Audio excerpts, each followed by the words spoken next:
Bonjour à tous et bienvenue sur le podcast Santé Équilibre. Chaque semaine avec ce podcast, je vous donne des outils, des conseils, des astuces et aussi de l'énergie pour améliorer votre santé et aller vers un corps sain et un esprit serein. Je suis Martine Bosque, ostéopathe, praticienne de médecine chinoise, auteure et coach santé bien-être. Vous pouvez me retrouver sur mon site internet www.equilibrenco.com. Alors mettez-vous à votre aise, installez-vous confortablement et c'est parti pour l'épisode du jour.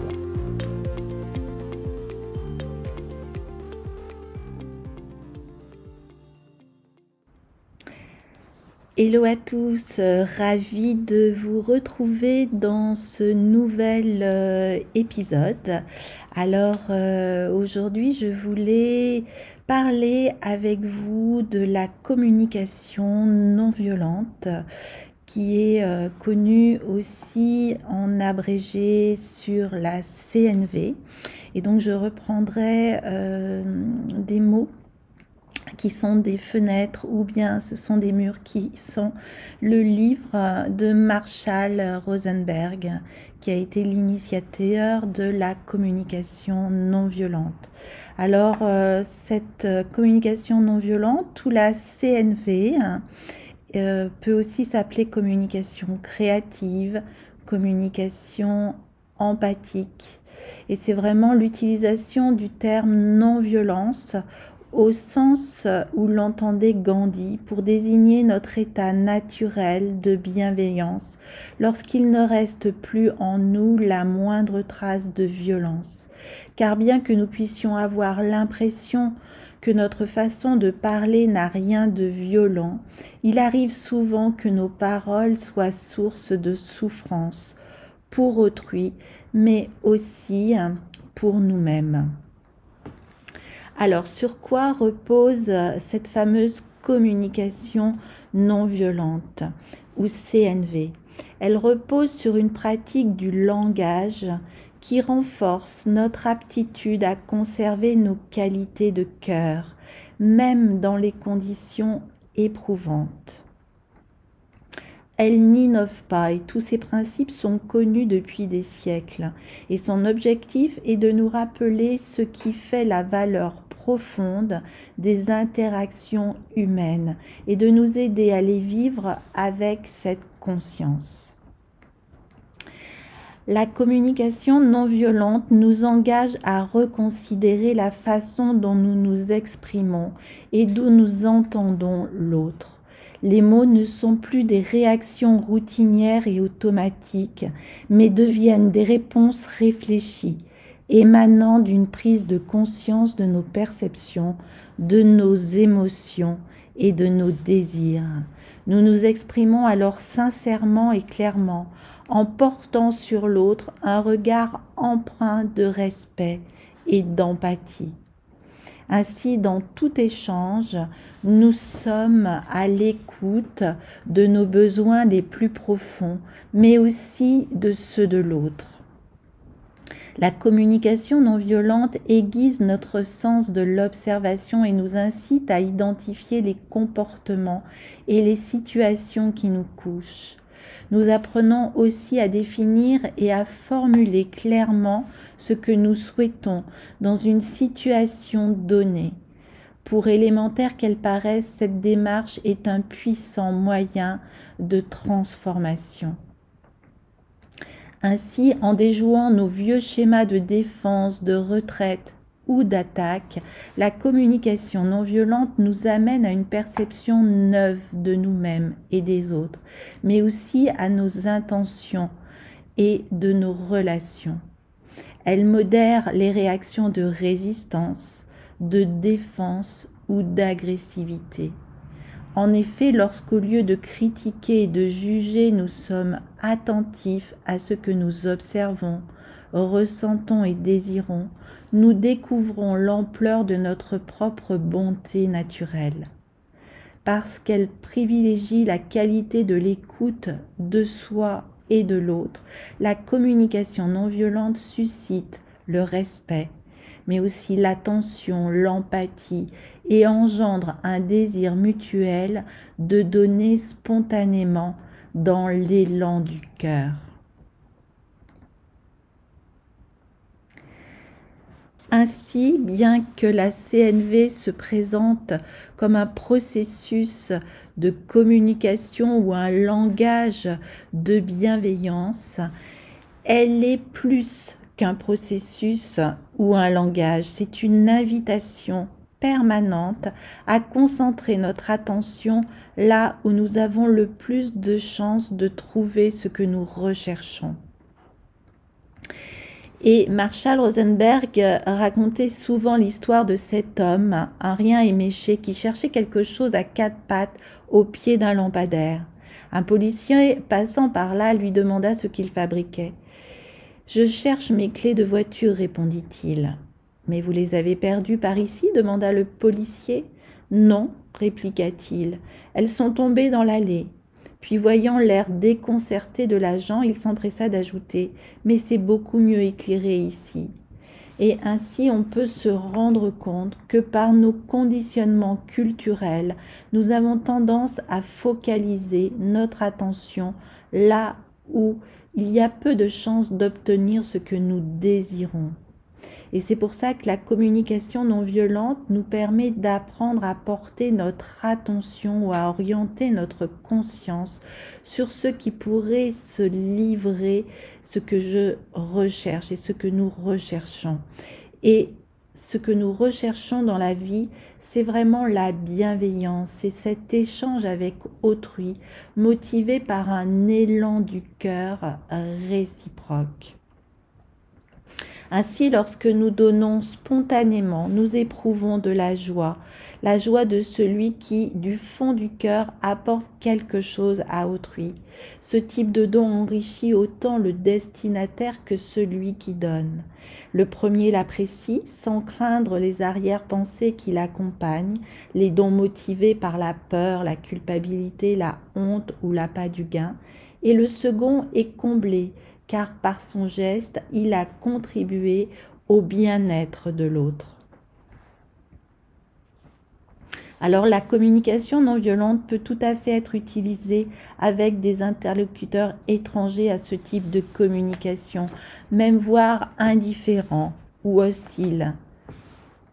Et la seule attention est de donner et de recevoir avec bienveillance. Et si nous mettons tout en œuvre pour manifester à l'autre cette intention, il nous rejoindra dans le processus offert et tôt ou tard, nous parviendrons à communiquer de cette manière.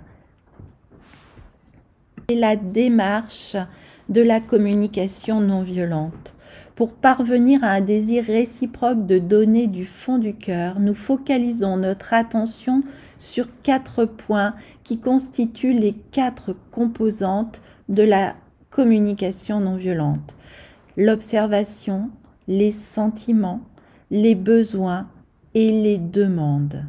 Alors dans un premier temps, nous observons ce qui se passe réellement dans une situation donnée. Qu'est-ce qui, dans les paroles ou les actes de l'autre, contribue ou non à notre bien-être? L'important est de parvenir à énoncer ces observations sans y mêler du jugement ou de l'évaluation, ce qui revient à dire simplement quels sont les faits que nous apprécions ou n'apprécions pas.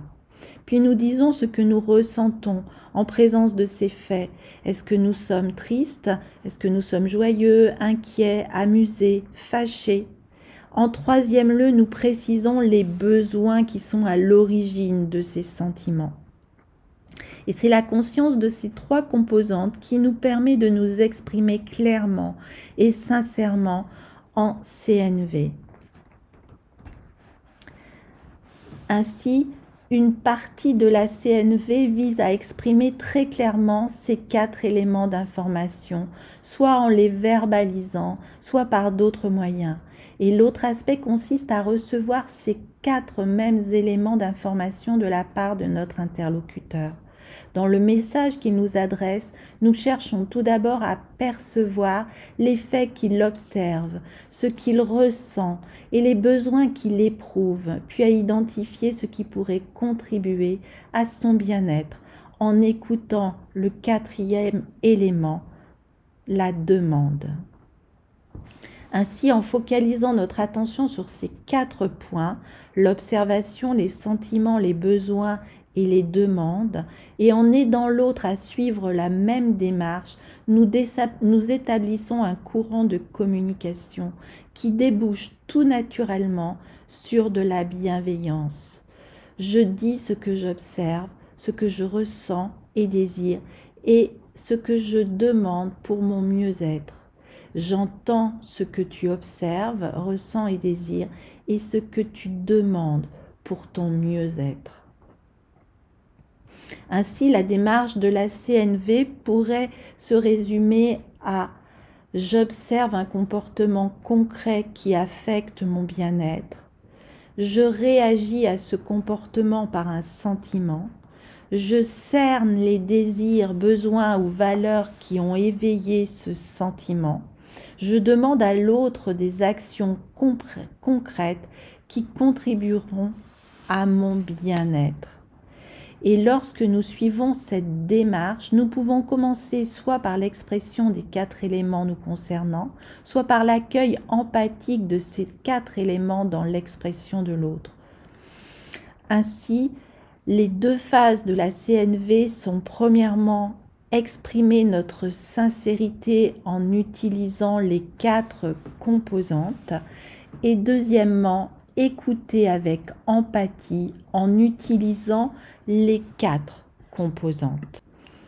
Alors, au quotidien, on pourra utiliser cette communication non violente dans nos relations de couple, mais aussi dans nos relations familiales, au niveau professionnel, au niveau scolaire, dans la relation thérapeutique, dans les négociations et les relations d'affaires, dans les résolutions de conflits et aussi dans différents types de communication de toutes sortes.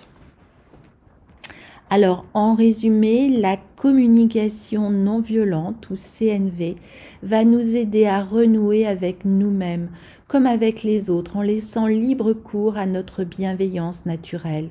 Elle va nous engager à reconsidérer la façon dont nous nous exprimons et dont nous écoutons l'autre en fixant notre attention sur 4 éléments: l'observation d'une situation, les sentiments qu'éveille cette situation, les besoins qui sont liés à ces sentiments et enfin ce que nous pourrions demander concrètement pour satisfaire nos besoins.